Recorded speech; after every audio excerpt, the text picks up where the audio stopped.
একটি বাস স্ট্যান্ডে তিনটি লোক আছে, তাদের মধ্যে একজন অন্ধ, একজন হচ্ছে বোবা, আর একজনের পা নেই। তাহলে বাস কে থামাবে? অন্ধ, বোবা বোবা, আর একজনের পা নেই, তাহলে বাস কে থামাবে? যার পা নেই।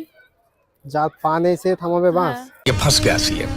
কারণ তো তার হাত আছে, সে দেখতেও পাচ্ছে, বলতেও পারছে। দাদা কি মনে হচ্ছে? যার পা নেই তো সে তো যেতে পারবে না, না? কে বাস থামাবে তাহলে? বাস স্ট্যান্ডেই তো আছে।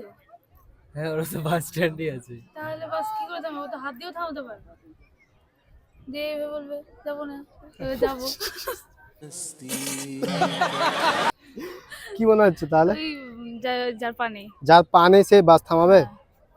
আপনার তো মনে হচ্ছে এটাই নাকি?